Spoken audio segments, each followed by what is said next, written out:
Hello everyone, welcome to stock market training. हमने हमारा पिछले वीडियो में सीखा what kind of information is necessary to जज price movement, how this information influences stock price.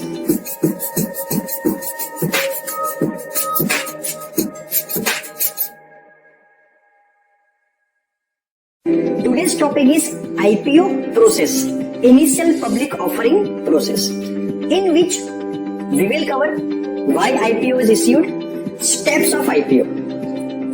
तो हमने हमारे पिछले वीडियो में देखा है कि IPO एक कंपनी कैसे लॉन्च करती है।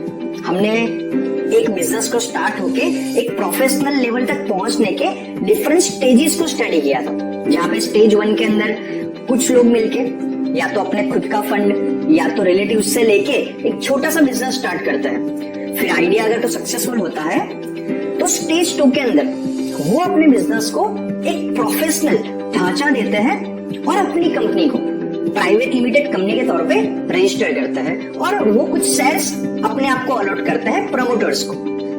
स्टेज 3 के अंदर जब कंपनी को एक्सपेंशन करना है, जब फंड की जरूरत है ग्रोथ के लिए, तो company angel investor, venture capitalist, private equity investors को अप्रोच करके प्रेजेंटेशन देते हैं, उनसे फंड रेज करते हैं और सामने उनको शेयर्स अलॉट करते हैं। और अल्टीमेटली स्टेज 4 के अंदर कि जब उनको ज्यादा फंड की जरूरत पड़ती है और उनको प्राइवेट इक्विटी इन्वेस्टर के पास से फंड नहीं लेना है, तो वो आईपीओ लॉन्च करती है, जिसका फुल फॉर्म है इनिशियल पब्लिक ऑफरिंग।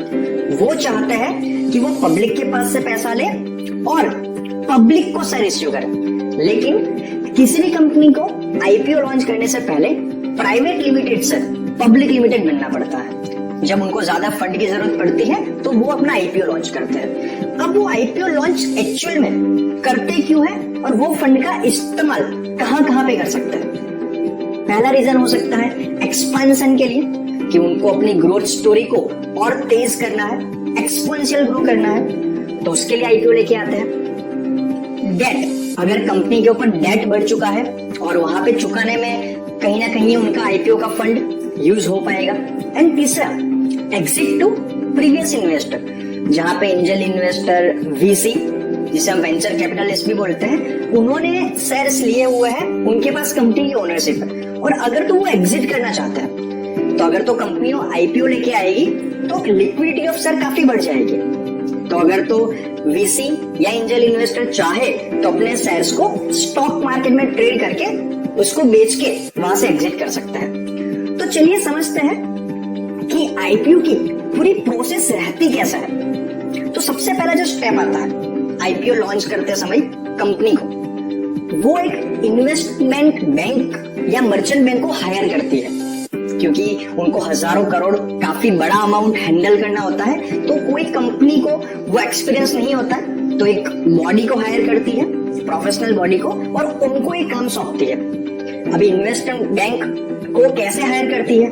वो उस इन्वेस्टमेंट बैंक का रेपुटेशन चेक करती है, उसका पास्ट ट्रैक रिकॉर्ड चेक करती है कि उसने कौन सी कंपनियों के आईपीओ को हैंडल किया है और कितने सक्सेसफुली उसको लॉन्च कर पाया। क्वालिटी ऑफ रिसर्च कैसी होती है इन्वेस्टमेंट बैंक की, जिसे हम शॉर्ट में आई बैंक भी बोलते हैं। डिस्ट्रीब्यूशन एक्सपर्टीज, क्योंकि अल्टीमेटली हमें रिटेल इन्वेस्टर के पास पहुंचना है, तो आई बैंक कितनी स्ट्रांग है मार्केटिंग करने के अंदर। उसके अलावा प्रायर रिलेशनशिप कैसे रहे, क्या इस कंपनी के फंड इस इन्वेस्टमेंट बैंक ने पहले कभी मैनेज करे हैं? तो ये पॉइंट बहुत इंपॉर्टेंट है, क्योंकि पूरी की पूरी आईपीओ प्रोसेस को जो सक्सेसफुली कंप्लीट करता है वो होता है आई बैंक, इन्वेस्टमेंट बैंक। ये हो गया स्टेप 1।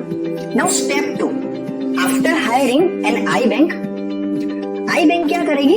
उस कंपनी के due diligence and filings handle करेगी, जिसमें सबसे पहला आता है 2.1 स्टेज के अंदर अंडरराइटिंग। वो आई बैंक प्रमोटर्स को, कंपनी को एक अंडरराइटिंग देती है, जो 3 तरीके की हो सकती है।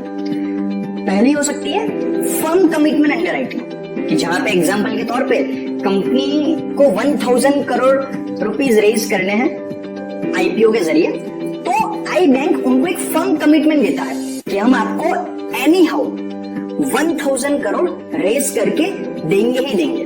और बाई चांस अगर तो कुछ अमाउंट हम रेज नहीं कर पाते तो हम आपके शेयर्स को बाई करके आपका पूरा फंड कंप्लीट कर लेंगे।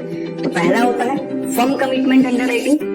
दूसरा टाइप होता है बेस्ट एफर्ट कमिटमेंट, जहां पे आई बैंक कंपनी को प्रॉमिस करती है कि हम अपनी बेस्ट एफर्ट देंगे, हम हमारा एक्सपीरियंस को यूज करेंगे और मैक्सिमम ट्राई करेंगे कि आपका जो आईपीओ है उसे हम सक्सेसफुली कंप्लीट कर दें। वहां पे कोई गारंटी नहीं है कि बाई चांस जितना रिक्वायर्ड अमाउंट है अगर तो उतना रेज नहीं हुआ तो उसकी जिम्मेदारी आई बैंक ही नहीं रहेगी। एंड तीसरा होता है सिंडिकेट अंडरराइटिंग। अभी वो क्या होता है, बहुत बार कंपनियों को काफी बड़ा फंड रेज करना पड़ता है आईपीओ के जरिए, हजारों करोड़ों का। तो मे बी एक आई बैंक इतनी कैपेबल नहीं होती है सारे फंड को मैनेज करने के लिए, तो 2-3 लीड मैनेजर बैंक को हायर करती है और वो सब लोग छोटा छोटा पार्ट का मैनेजमेंट संभालते हैं और उसे कहा जाता है सिंडिकेट अंडरराइटिंग। उसके बाद का जो स्टेज आता है उसे कहते हैं रेड हेरिंग प्रोस्पेक्टस, कि जहां पे आई बैंक सेबी के अंदर आरएचपी पहुंचाती है। व्हाट इज आरएचपी, जिसका फुल फॉर्म है रेड हेरिंग प्रोस्पेक्टस। चलिए हम प्रैक्टिकली समझते हैं। यहाँ पे मैंने कुछ रिसर्च किया हुआ है आपके लिए सबसे पहले ही। तो अभी रिसेंटली आप सबको पता होगा कि यस बैंक का आईपीओ एफपीओ आया था, आई थिंक जुलाई 7, 2020 के अंदर। तो उसके आई बैंक्स कौन कौन से थे पहले हम ये देखते हैं। अगर आप यहाँ पे देखोगे तो Kotak investment banking, SBI capital markets limited, axis capital, ये सारे बैंक्स ने मिलके उसके फंड को हैंडल किया था। अगर हम बात करें कैम्स, एक कंपनी है जिन्होंने रिसेंटली अपना आईपीओ लॉन्च किया था, जिसका फुल फॉर्म है computer age management service limited. सितंबर 11, 2020 को उसका आईपीओ आया था। तो उसके आईपीओ को कौन सी बैंक्स ने हैंडल किया था? कोटक, एचडीएफसी, आईसीआईसी सिक्योरिटीज, ये सारा हो गया। अगर हम बात करें हैप्पीएस्ट माइंड करके एक कंपनी थी जिसने रिसेंटली अपना आईपीओ लॉन्च किया था ऑन द डेट ऑफ 10 जून 2020। तो ये सारे हैं उसके बुक रनिंग लीड मैनेजर्स। ये मैनेजर्स सेबी के ऊपर, आप यहाँ पे अगर देख पा रहे होंगे, मैंने सेबी की ऑफिशियल वेबसाइट के ऊपर ये आरएचपी ओपन किया है, जिसके अंदर कौन कौन सा डेटा आएगा, जिसके अंदर कंपनी के बारे में डिटेल में सारा लिखा आएगा। कंपनी के बिजनेसेस कौन कौन से हैं, प्रमोटर्स की डिटेल्स, कंपनी के कॉम्पिटिटिव एडवांटेज कौन से हैं, कैपिटल स्ट्रक्चर कैसा है, फ्यूचर बिजनेस प्लान्स कैसे है, कैसे रिस्क कंपनी के साथ इन्वॉल्व है और कैसी अपॉर्चुनिटीज इन्वॉल्व है, पास्ट फाइनेंशियल डेटा कैसा है। मतलब कि जो कंपनी पब्लिक के पास से फंड रेज करना चाहती है वो अपने बारे में A to Z, एक एक पैसे का हिसाब, उनकी पूरी हिस्ट्री डिटेल में लोगों तक पहुंचाती है, जिसे बोला जाता है आरएचपी। उसके बाद 2.3 के अंदर क्या आएगा? Compliances and filings. SEBI, NSC, BSc के कुछ रूल्स होते हैं, securities control act, companies act, listing regulation, ये सारे के सारे जो भी रेगुलेशंस है उसके अकॉर्डिंगली आई बैंक आरएचपी को आगे बढ़ाएगी और आईपीओ को लॉन्च करेगी। Now the third stage, the most important stage, that is pricing, कि कंपनी की वैल्यूएशन कितने लगने वाली है। तो ये कौन डिसाइड करेगा? आई बैंक और कंपनी के प्रमोटर्स मिलकर डिसाइड करेंगे, लेकिन फिर भी आई बैंक का रिसर्च का वेटेज ज्यादा होगा। वैल्यूएशन निकालना बहुत जरूरी है, एक सही प्राइस निकालना बहुत जरूरी है। चलिए हम एग्जांपल लेके चलते हैं। मान लीजिए एक एबीसी कंपनी है जिसकी वैल्यूएशन निकाली गई 10,000 करोड़ की, और 10,000 करोड़ में से कंपनी